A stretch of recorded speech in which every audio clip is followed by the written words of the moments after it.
बिहार के राजस्व एवं भूमि सुधार विभाग से जुड़ी इस वक्त की बड़ी खबर सामने आ रही है। राज्य में कार्यरत अमीनों को एक बार फिर अपने मनपसंद जिलों में स्थानांतरण के लिए ऑनलाइन आवेदन करने का मौका दिया गया है। राजस्व विभाग ने ट्रांसफर पोर्टल को दोबारा लाइव कर दिया है और अमीन अब 1 अगस्त से 7 अगस्त 2026 तक ऑनलाइन आवेदन कर सकते हैं। आदाब, नमस्कार, आप देख रहे हैं मंथन टुडे। मैं हूं आपके साथ ओजमा। सबसे बड़ी बात यह है कि इस बार अमीनों को पहले की तुलना में ज्यादा विकल्प दिए गए हैं। पहले अमीनों को अपने गृह जिले को छोड़कर सिर्फ 3 जिलों का विकल्प देने की अनुमति थी, लेकिन अब विभाग ने इसे बढ़ाकर 5 जिलों का कर दिया है।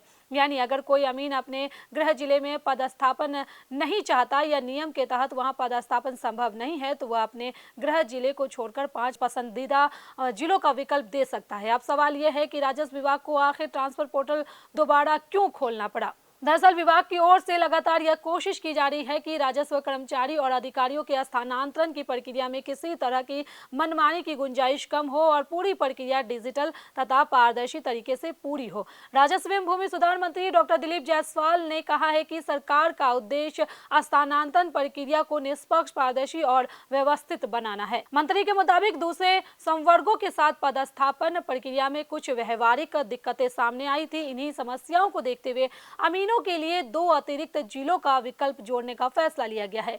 यानी 3 विकल्प की जगह अब 5 विकल्प हैं। लेकिन इस पूरे फैसले को सिर्फ अमीनों के ट्रांसफर तक सीमित करके देखना सही नहीं होगा।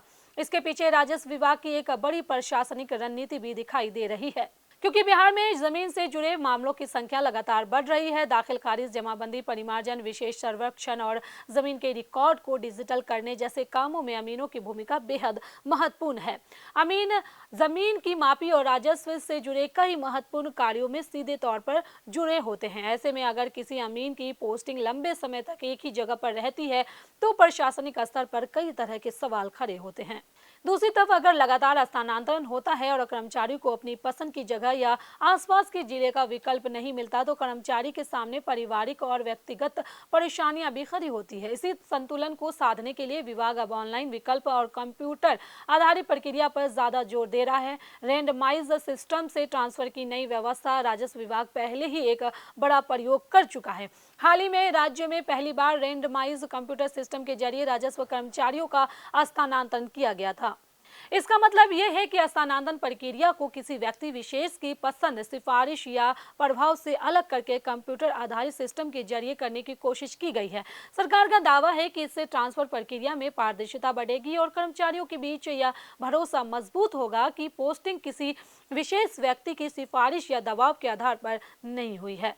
लेकिन यहाँ एक बड़ा सवाल है कि क्या सिर्फ कंप्यूटर से ट्रांसफर करने से पूरी प्रक्रिया पारदर्शी हो जाएगी, या फिर असली पारदर्शिता तब मानी जाएगी जब ट्रांसफर के बाद की पोस्टिंग, रिक्त पद, विकल्पों की प्राथमिकता और चयन की पूरी प्रक्रिया भी सार्वजनिक हो। यह सवाल इसलिए महत्वपूर्ण है क्योंकि राजस्व विभाग बिहार के सबसे संवेदनशील विभागों में से एक है। जमीन से जुड़ा मामला सीधे आम आदमी से जुड़ा होता है। किसी व्यक्ति की जमीन की मापी हो, दाखिल खारिज हो, जमाबंदी का मामला हो या विशेष सर्वेक्षण, हर जगह राजस्व कर्मचारियों की भूमिका सामने आती है। और अब जब जमीन का मामला हो तो छोटी सी देरी भी आम आदमी के लिए बड़ी परेशानी बन जाती है। अमीनों को 7 अगस्त तक यहाँ पे आवेदन करना होगा। अब बात करते हैं मौजूदा प्रक्रिया की। विभागीय पोर्टल को दोबारा लाइव कर दिया गया है और पात्र अमीन 7 अगस्त यानी कि आज तक ऑनलाइन आवेदन कर सकते हैं। इस दौरान उन्हें अपने गृह जिले को छोड़कर 5 जिलों का विकल्प देना होगा। इसलिए अमीनों के लिए यह जरूरी है कि वे आवेदन करते समय अपनी प्राथमिकता को सोच समझ कर भरें, क्योंकि विकल्प बढ़ने का मतलब यह है कि कर्मचारियों के पास पहले से ज्यादा संभावनाएं होंगी। लेकिन यह भी साफ है कि 5 जिलों का विकल्प देना अपने आप में यह गारंटी नहीं है कि उसी जिले में पोस्टिंग मिल जाएगी। अंतिम पदस्थापन विभागीय नियम, उपलब्ध पदों और प्रशासनिक जरूरतों के आधार पर होगा।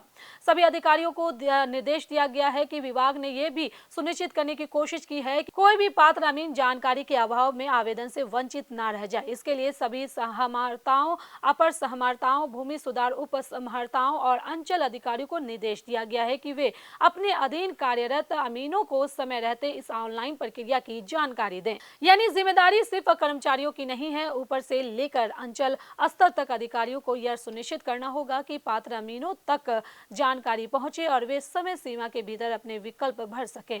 राजस्व विभाग में डिजिटल ट्रांसफर का दौर चल रहा है। अब अगर पूरे घटनाक्रम को जोड़कर देखें तो राजस्व विभाग में एक बड़ा बदलाव दिखाई देता है।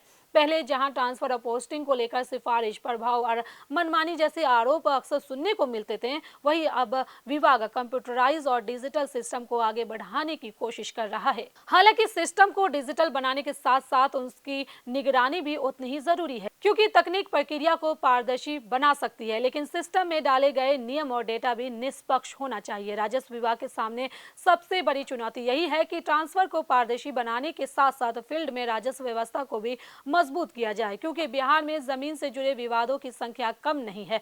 आम लोगों को अंचल कार्यालयों के चक्कर लगाने पड़ते हैं, कई जगह कर्मचारियों की कमी की शिकायतें होती है, कहीं माफी का मामला लंबित रहता है, तो कहीं दाखिल खारिज और जमाबंदी से जुड़े काम में देरी की शिकायत आती है। ऐसे में अमीरों का ट्रांसफर सिर्फ कर्मचारियों की पोस्टिंग का मामला नहीं है, यह सीधे तौर पर बिहार की जमीन व्यवस्था और आम आदमी की सुविधा से जुड़ा हुआ मुद्दा है। अब देखना होगा कि 5 जिलों का विकल्प देने के बाद अमीनों की पोस्टिंग किस तरह से की जाती है। क्या विभाग अपनी पारदर्शिता ट्रांसफर नीति को आगे भी इसी तरह लागू करता है? क्या रेंडमाइज कंप्यूटर सिस्टम आने वाले समय में राजस्व विभाग के दूसरे संवर्गों में भी पूरी तरह लागू होगा? और सबसे बड़ा सवाल, क्या डिजिटल ट्रांसफर व्यवस्था से अंचल कार्यालयों में कामकाज की तस्वीर भी बदलेगी? फिलहाल अमीरों के लिए मौका दोबारा खुल चुका है। 1 अगस्त से 7 अगस्त तक आवेदन का समय है। 5 जिलों का विकल्प है और अब जिम्मेदारी विभाग की है कि विकल्प से लेकर अंतिम पोस्टिंग तक पूरी प्रक्रिया उसी पारदर्शिता के साथ पूरी हो जिसका दावा राजस्व एवं भूमि सुधार विभाग कर रहा है, क्योंकि बिहार में जमीन से जुड़ी व्यवस्था जितनी पारदर्शी होगी, आम आदमी की परेशानी उतनी ही कम होगी और यही किसी भी ट्रांसफर नीति की असली परीक्षा भी होती है। चलिए फिलहाल इस खबर में बस इतना ही। देश दुनिया की ऐसी तमाम बड़ी खबरों के लिए बने रहे मंथन टुडे के साथ साथ ही हमारे चैनल को लाइक करें, सब्सक्राइब करें, फॉलो करें और निष्पक्ष पत्रकारिता देखना तो देखते रहे मंथन टुडे। बहुत बहुत शुक्रिया।